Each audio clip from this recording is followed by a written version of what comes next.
ये 5 बार नमाज पढ़ने वाले लोग, ईमान की बात करने वाले लोग, आप जरा अपने दिल पर हाथ रखकर बताइए कि पिछले 20-30 वर्ष में आपके धर्म पर और आपके कौम पर सबसे बड़ा संकट कब आया भारत में?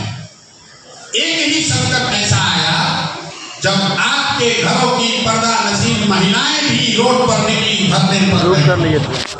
वो संकट था जब सीए एनआरसी का कानून लाया गया।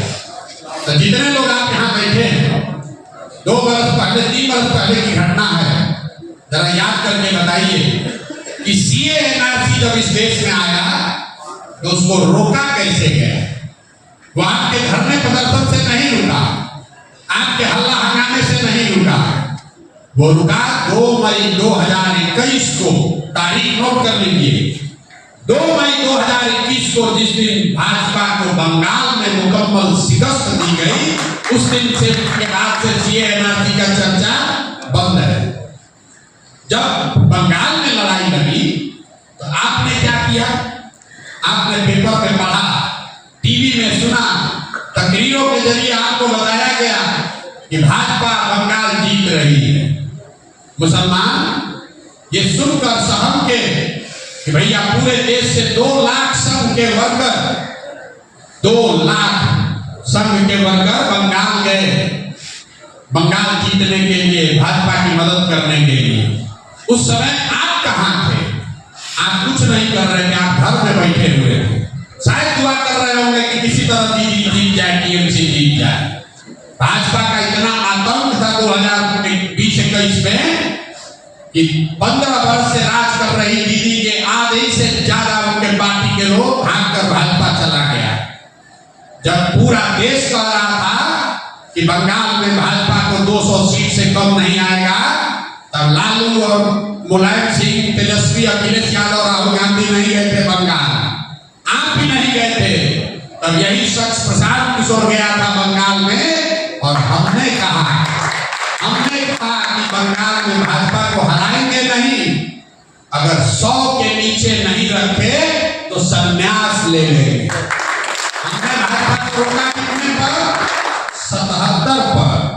तो हम हो गए भाजपा के बीटी, और आप जहां मोहल्ले में बैठ के उस समय खाना खा रहे थे, आराम फरमा रहे थे, तो आप हमको दीजिएगा सर्टिफिकेट कि हम ए टीम है, बी टीम है, तो अपना सर्टिफिकेट अपने पास रखिए। हम आपसे वो हाथ जोड़ने नहीं करने आए हैं, हमको आपसे कोई वोट और पैसे का लालच नहीं है।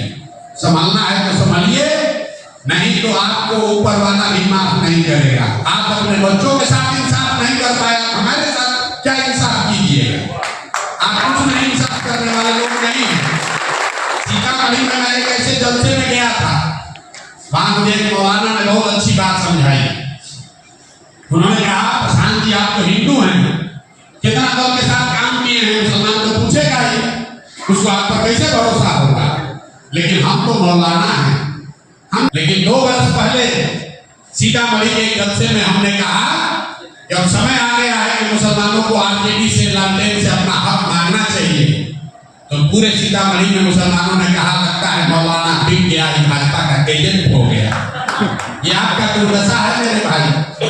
और ये कहते कि आप अपने बच्चों के लिए इंसाफ, बच्चों के साथ इंसाफ करो, अपने बच्चों के लिए अच्छी व्यवस्था मांगो, भागीदारी मांगो, उसमें आपको भाजपा का एजेंट दिखता है।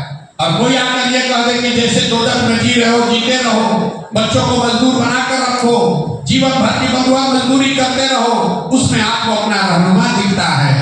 तो फिर उसी बात से खत्म करूंगा जो पैगंबर साहब ने कही, अगर गलत रहनुमाओं को चुनोगे तो आपके ऊपर जालिम हुक्मरानों का शासन रहेगा ही रहेगा। आपको अच्छा लगे या खराब, ठीक लगे तो जुड़िए, न ठीक लगे तो जिसका अलमबरदारी कर रहे हैं करते रहिए, झंडा उठाकर घूमते रहिए, लेकिन वो कीजिएगा तो अपने बच्चों के गुनाहगार आप होंगे। लालू, नीतीश, प्रशांत किशोर, मोदी को दोष देने से कुछ नहीं होने वाला। सच्चर कमेटी का रिपोर्ट आज नहीं आया था। जिस साल सच्चर कमेटी का रिपोर्ट आया उससे पहले देश में भाजपा का शासन नहीं था। तो अगर आपके रहनुमाओं ने आपके साथ इंसाफ किया तो सच्चर कमेटी में आप दलितों के नीचे कैसे पहुंच गए? अगर संसद कमेटी रिपोर्ट आज आता तब समझ में आता कि भाजपा वालों की वजह से बर्बाद हो गए। संसद कमेटी आने से पहले तो सिर्फ लालू जी का राज था, तब तो कांग्रेस का ही राज था। तो फिर आप दलितों से ज्यादा पीछे गरीब कैसे हो गए भाई? 18 करोड़ की कौम किसी के पीछे नहीं चल सकती है। अपना रहनुमा खुद पैदा कीजिए, अपने बच्चों को खड़ा कीजिए, तभी राह मिलेगा। देखिए हमारी आबादी कितनी है? अगर आबादी से ही तय होना है तो हमारी आबादी कितनी है? 3% से कम। नीतीश कुमार की आबादी कितनी है?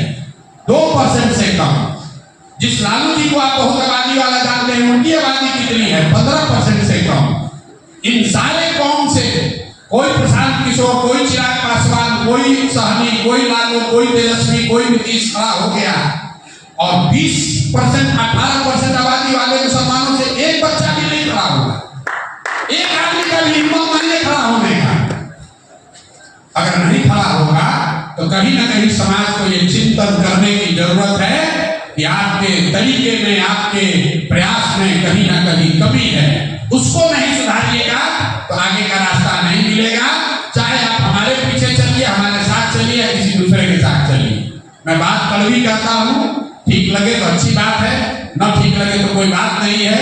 आप दुआ दीजिए। और अगर आपके यहाँ कोई बच्चे रह गए, जैसे आप अपने गरीब घर के बच्चों को मदरसा और यतीम खाने का रास्ता दिखाते हैं, वैसे ही उन बच्चों को जनसुरात का रास्ता दिखाइए।